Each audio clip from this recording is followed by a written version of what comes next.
Hello viewers, आज मैं बात करने जा रहा हूँ यूपीएससी से रिलेटेड और इतिहास से रिलेटेड बहुत ही इंपॉर्टेंट टॉपिक। ठीक है, भारत में एक्चुअली में मुस्लिम की शुरुआत कहाँ से होती है? ठीक है, तो भारत में मुस्लिम की शुरुआत जो होती है वो 712 से, जब सऊदी अरब के मोहम्मद बिन कासिम भारत के अंदर में आए 712, और उन्होंने मुल्तान पर क्या किया? अटैक कर दिया और मुल्तान को जीत लिया। ठीक, यहीं से मुस्लिम की स्थापना भारत के अंदर में मान लिया जाता है, क्योंकि मुल्तान भी उस समय में भारत का ही हिस्सा हुआ करता था। ठीक है, लेकिन 712 में डायरेक्ट मुल्तान को जीतने से पहले भी ये क्या किया था ना, मुल्तान को जीतने से पहले भी ये सिंध पर अटैक कर दिया था।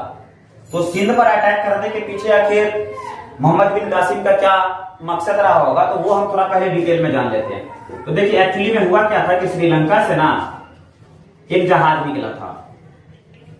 श्रीलंका से एक जहाज निकला था, कहां के लिए? ईरान के लिए।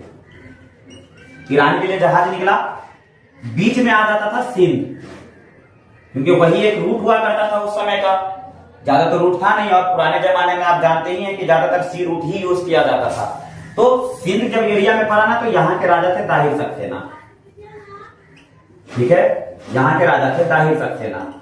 अब ताहिर सक्सेना जो थे, इन्होंने क्या किया कि जब सिंध में इनका जहाज पहुंचा ये वाला, तो यहां पर डाकुओं ने लूट लिया। तो ईरान के जो जनरल गवर्नर थे वो थे अल हज्जाज। अल हज्जाज, और इसी अल हज्जाज के भतीजे थे मोहम्मद बिन कासिम। मोहम्मद बिन कासिम।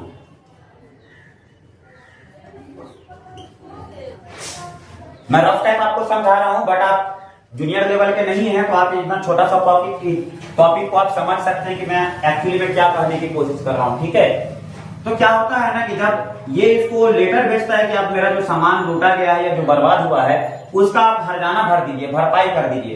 तो ताहिर सक्सेना क्या करता है ना कि ये इसको हर्जाना ना दे करके और इसको एटीट्यूड, घमंड वाला कुछ मैसेज कर देता है। और ताहिर सक्सेना और इसका जो भाई था, इस दोनों के बीच में खुद ही आपस में झगड़ा चल रहा था। इसी बात का फायदा कौन उठाता है? मोहम्मद बिन कासिम। और ये अपना पूरा सेना लेकर के आता है भारत में, और सिंध पर क्या करता है? 708, 9, 10 तक सिंध के ऊपर में कब्जा कर लेता है, पूरा उसके एरिया को लूट लेता है। उसके बाद एक्चुअली में क्या होता है ना कि 712 तब जाकर के 712 में मुल्तान एक जगह है, आप जानते ही हैं, जो अभी पाकिस्तान में पड़ता है, मुल्तान। यहां पर एक जगह है अल मंसूरा।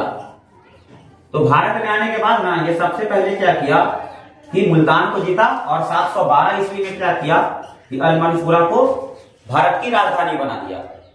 ठीक है, भारत की राजधानी बनाने के बाद भारत में जब ये आया तो इसने टैक्स वसूलने का काम भी चालू किया। तो जिसमें से एक नियम ये लगा दिया था जिसे हम कहते हैं जजिया कर, जिसे हम कहते हैं जजिया कर। ठीक, अब इस जजिया कर क्या था बाबू? तो देख लीजिए, जजिया कर में ना पहली बात जान लीजिए कि 5 तरह के जो आदमी थे ना, 5 तरह के आदमी, उनको रियायत मिलता था। तो पहले बात जान लीजिए कि महिला को इजाजत मिलता था, बूढ़े लोग,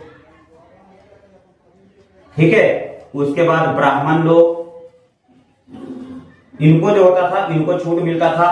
उसके बाद देख लीजिए जो कुछ लोग डिसेबल होते हैं, फिर अबनॉर्मल होते हैं, उनको क्या किया जाता था कि छूट दिया जाता था। प्लस बच्चे जो होते थे उन्हें भी क्या किया जाता था? छूट दिया जाता था बच्चों को। बाकी भारत में जितने भी रहने वाले लोग हैं ना, सबको क्या करना पड़ता था कि खुद की सेफ्टी के लिए, खुद के प्रॉपर्टी के सेफ्टी के लिए ये टैक्स जो है वो देना पड़ता था। तो टैक्स के नाम पर वही समझ लीजिए, अगर कोई फसल उगा है तो उसका एक हिस्सा जो होगा ना, 4 हिस्सा में से उस एक हिस्सा का 2 हिस्सा होता था, और उस 2 हिस्सा में से 2 हिस्सा क्या कर लेता था? राजा ले लेता था, और बाकी इसके पास रहता था, यानी जिसका है उसके पास। ठीक, तो इस टॉपिक को आप अच्छे से पढ़ लेंगे और समझने की कोशिश करेंगे। और अगर बाई मिस्टेक कहीं पर कुछ मैं आपको नहीं समझा पाया हूं तो आप कमेंट करेंगे और मुझे बताएंगे, क्योंकि ये वैसे भी मेरा फर्स्ट टाइम एक्सपीरियंस था। धीरे धीरे मैं खुद सीखता जाऊंगा, आपको भी सिखाता चला जाऊंगा। ठीक है, till then have a great day.